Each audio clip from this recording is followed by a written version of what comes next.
sa mission de contribuer à promouvoir des solutions de planification familiale et de lutte contre le VIH dans les pays de l'Afrique francophone de l'Ouest et du Centre, DKT, depuis novembre 2022, avec le financement de la Fondation Bill & Melinda Gates, met en œuvre le projet Développer les innovations en matière de méthodes contraceptives par le biais des pharmacies privées en Afrique.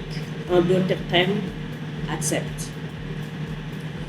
J'exprime ma profonde gratitude au ministère de la Santé et particulièrement au Programme national de la santé mère et enfant pour avoir su conduire toutes les étapes qui ont abouti à ce lancement de la phase pilote.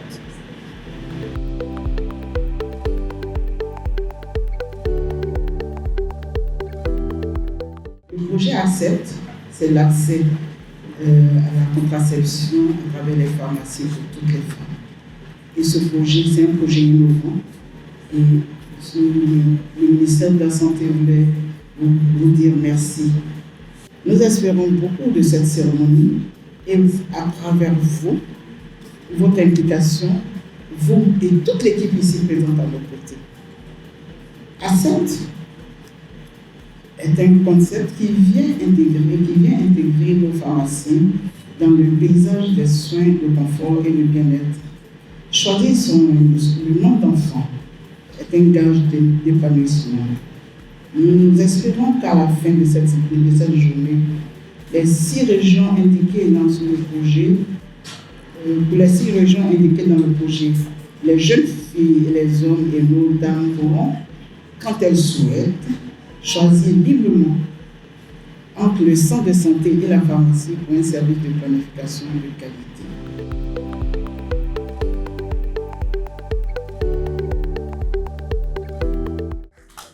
Le projet ACCEPT s'inscrit comme une approche additionnelle qui permettra le renforcement des méthodes d'espacement des naissances à travers l'élargissement de l'accès à la contraception dans les pharmacies.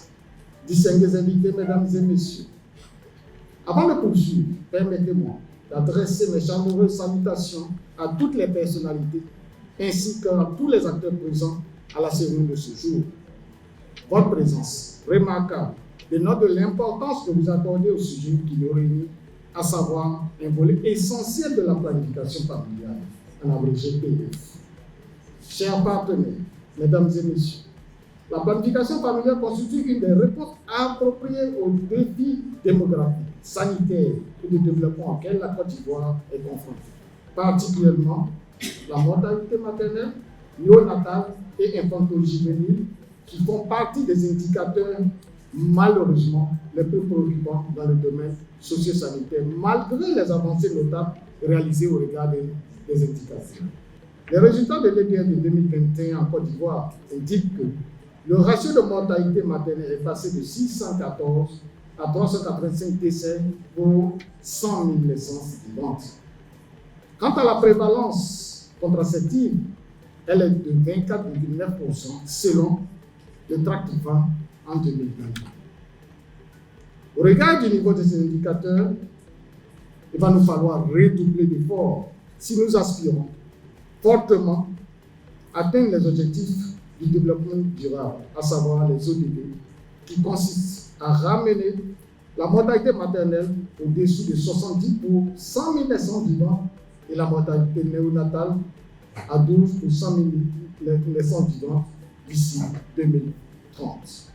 C'est ici tout le sens de l'importance du projet ACCEPT, qui vient élargir l'accès de l'APF dans les pharmacies. L'APF dans les pharmacies pourrait alors, comme une stratégie appropriée pour améliorer les indicateurs de développement socio-économique en Côte d'Ivoire. C'est sur cette projection futuriste que je déclare au nom de M. Pierre Demba, ministre de la Santé, de l'Hygiène publique et de la couverture maladie universelle, officiellement lancé le projet ACCEPT en Côte d'Ivoire. Je vous remercie.